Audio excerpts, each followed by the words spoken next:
Hi guys, be the bull welcomes you again. यात्रा online limited का IPO आने वाला है तो उसके बारे में बात करेंगे।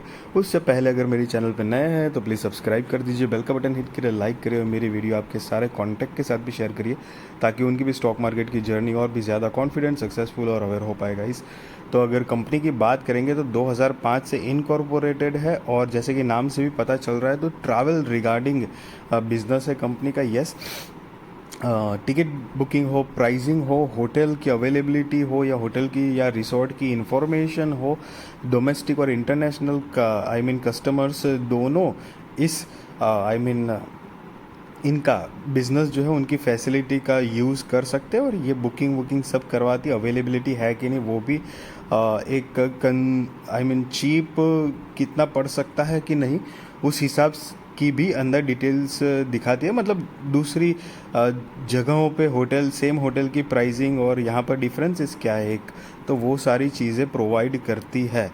तो अगर अब आईपीओ डिटेल्स की बात करेंगे तो 15 सितंबर 2023 को आईपीओ डेट ओपन है और क्लोजिंग डेट जो है वो 20 सितंबर 2023 को है गाइस। और फेस वैल्यू जो है वो ₹1 पर शेयर है। प्राइसिंग जो है वो 135 रुपये से लेकर 142 रुपये पर शेयर है और 105 शेयर्स की लॉट साइज़ है। इसकी जो बेसिस ऑफ अलॉटमेंट जो है वो 25 सितंबर 2023 को होगी। अगर आपने इनके सप्लाई किया है और आपका आईपीओ नहीं लगता है तो इनिशिएशन ऑफ रिफंड की इन्फॉर्मेशन आपको 26 सितंबर 2023 को मिल जाएगी। Credit of shares to demat, मतलब अगर आपका आईपीओ लग जाता है तो वो आपके अकाउंट में 27 सितंबर 2023 को आ जाएगा और लिस्टिंग डेट जो है वो 29 सितंबर 2023 की है, मतलब फ्राइडे की है गाइस। और cut off time for UPI mandate confirmation शाम को 5 बजे 20 सितंबर 2023 को है गाइस। यहाँ पर हमने देखा है कि प्राइस जो है वो 135 रुपये से लेकर 142 रुपये पर शेयर है। तो ये 142 हायर प्राइस है। आपको हमेशा याद रखना है कि जब भी आप आईपीओ अप्लाई करो तो हायर प्राइस बैंड ही चूज़ करना होता है, ख़ास तौर पे जब ये बुक बिल्ट इशू आईपीओ होता है। तब फिक्स्ड प्राइस इशू आईपीओ है तब तो मतलब सोचने की बात ही नहीं है, एक सिंगल प्राइस दी गई है और उसी के हिसाब से मतलब वो प्राइस भर ही देनी होती है, फिलअप कर ही देनी होती है। तो 142 रुपये आपको ध्यान में रखना है। 105 शेयर्स की मतलब एक लॉट आएगा। अब यहाँ पर फ्रेश इश्यूज़ और ओएफएस के ज़रिए और टोटल इशू साइज़ की इन्फॉर्मेशन दी नहीं गई है, लेकिन नेवरदलेस मैं आपको थोड़ा सा ये जो कॉम्प्लिकेटेड है वो थोड़ा समझा देता हूँ गाइस। तो अब यहाँ पर थोड़ा सा ध्यान दे देना। हालांकि इनको एक मतलब यहाँ पर इन्फॉर्मेशन देनी चाहिए बट अभी फ़िलहाल नहीं है, लेकिन ऐसा एकदम बॉदर होने की बात नहीं है। देखो, फ्रेश इश्यूज़ में कितने पैसे जुड़ेंगे तो कि 602 करोड़ रुपए दिखाए गए हैं, ठीक है। तो 602 करोड़ को 142 रुपये पर शेयर से डिवाइड करोगे तो फ्रेश इश्यूज़ के टोटल ऑफ नंबर मिल जाएंगे।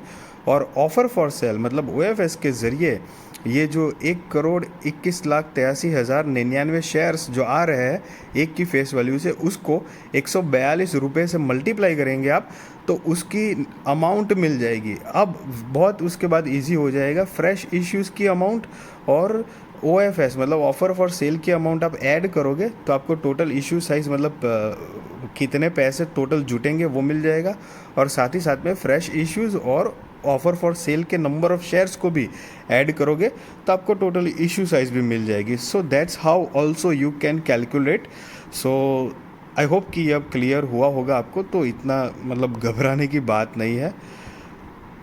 Issue type book built issue IPO है जो कि हमने पहले ही देख लिया है। Cut off time for UPI mandate confirmation 20 सितंबर शाम को 5 बजे है 2023 को। Listing at BSE NSE guys, main board IPO है गाइस, इस बात का ध्यान रहे। शेयर होल्डिंग प्री इशू जो है वो 11,18,94,130 है गाइस।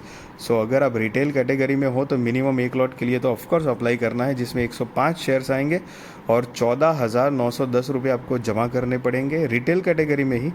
मैक्सिमम आप 13 लॉट के लिए अप्लाई कर सकते हैं। 1,365 शेयर्स आएंगे और 1,93,830 रुपये आपको जमा करने पड़ेंगे। अगर आप SHNI कैटेगरी में हो तो मिनिमम 14 लॉट के लिए तो आपको अप्लाई करना है, जिसमें 1470 शेयर्स आएंगे और 2,08,740 रुपये आपको जमा करने पड़ेंगे।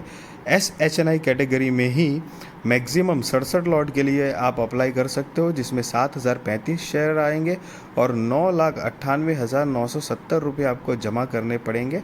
और अगर आप BHNI कैटेगरी में हो तो मिनिमम 68 लॉट के लिए आपको अप्लाई करना है, जिसमें 7,140 शेयर्स आएंगे और 10,13,880 रुपये आपको जमा करने पड़ेंगे इन द सेंस वो तब तक के लिए आपको वो अमाउंट लॉक तो कर दी जाएगी, फिर आपका IPO लगता है या नहीं लगता है उसके ऊपर डिपेंडेंट, नहीं लगता है तो रिफंड हो जाएगा, और आपका IPO लग जाता है तो उसकी उतनी अमाउंट कट जाएगी। It's simple. So QIB shares offered not less than 75% of the net offer. NII HNI shares offered not more than 15% of the offer. Retail shares offered not more than 10% of the offer है guys। और यहाँ पर THCL Travel Holdings, Cyprus Limited and Asia Consolidated DMC Private Limited are the promoters of the company दिखाए गए हैं, मतलब है जिनकी प्री इशू शेयर होल्डिंग 98.59% है, और पोस्ट इशू शेयर होल्डिंग मतलब आफ्टर IPO उनकी कितनी होल्डिंग होगी वो अभी दी नहीं गई है, but nevertheless that is not much bothering for now at least. और साथ में कंपनी के कुछ फाइनेंशियल्स भी है जो कि 31 मार्च 2021, 22 और 23 के है गाइस, और ये सारे के सारे फिगर्स जो है वो ऑलरेडी इन करोड़ में है, जो कि मैं आपको करोड़ में ही बताऊंगा ऑब्वियसली। तो और रीसेंट लेटेस्ट वाले हम फाइनेंशियल्स देखने वाले हैं, तो 31 मार्च 2023 के अकॉर्डिंग कंपनी की जो टोटल असेट है वो 681 करोड़ रुपए के आसपास है, रेवेन्यू 397 करोड़ रुपए के आसपास है, प्रॉफिट आफ्टर टैक्स 7 करोड़ रुपए के आसपास है, नेटवर्थ 169 करोड़ रुपए के आसपास है, रिजर्व्स एंड सरप्लस 3 साल का अभी यहाँ पर मतलब इन्फॉर्मेशन नहीं है, तो हालांकि नहीं होगा, बट जो भी है यहाँ पर तो नहीं है। टोटल बोरोइंग्स जो है वो 153 करोड़ के आसपास की कंपनी की टोटल बोरोइंग्स है।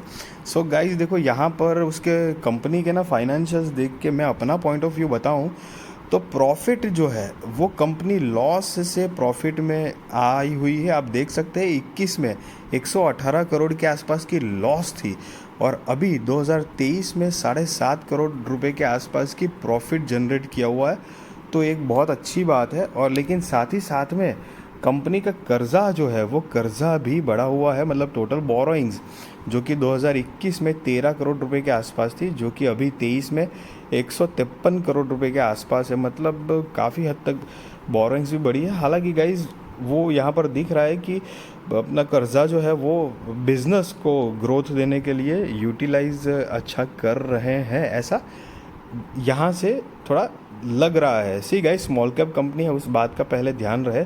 2,2500 समथिंग करोड़ का मार्केट कैपिटल है, वो भी आगे देख लेंगे। और यहाँ पर आप नीचे पढ़ सकते हो अमाउंट इन करोड़ है गाइस, जो हमने पहले ही बताया आपको। सो जैसा कि मैंने बताया आपको की परफॉर्मेंस इंडिकेटर में दिया गया है कि PE जो है वो 205.8 का है, मार्केट कैपिटलाइजेशन 2,228 करोड़ रुपए के आसपास है, तो एक स्मॉल कैप कंपनी है। ROE 18.1% है, ROCE 26% है, डेट टू इक्विटी 0.9 है, EPS 0.69 है और RONW 4.5% है गाइस। और उनका जो IPO लाने का ऑब्जेक्ट ऑफ इशू, तो कि उन्होंने strategic investment, acquisition and inorganic growth, investment in customer acquisition and retention, technology and other organic growth initiatives, और तीसरा जनरल कॉरपोरेट पर्पस। तो ये 3 बेसिक रीजंस यहाँ पर दिखाए गए हैं कंपनी के द्वारा। So guys main board IPO है। अगर हालांकि सी गाइज मैं कोई आपको बाय और सेल रिकमेंडेशन नहीं दे रहा हूँ, और ना ही मैं आपको ये बता रहा हूँ कि आप IPO अप्लाई करो या ना करो, that is completely depend on your risk, research and financial advisor को पूछ कर करना। बट ऐसी होटल इंडस्ट्री में जो ऐसे फैसिलिटी प्रोवाइड करती है बुकिंग की, ट्रांसपोर्टेशन की या अवेलेबिलिटी और प्राइसिंग की, तो ऐसी कंपनी के IPO में आप इंटरेस्टेड हो तो डेफिनेटली सोच सकते हो। अगर मेरी वीडियो अच्छी लगी तो ज़रूर लाइक करिए, शेयर करिए, सब्सक्राइब करिए और आपके सारे कॉन्टैक्ट के साथ भी मेरी वीडियो शेयर करिए ताकि उनकी भी स्टॉक मार्केट की जर्नी और भी ज़्यादा कॉन्फिडेंस, सक्सेसफुल और अवेयर हो पाए guys. Thank you so much for watching this video guys.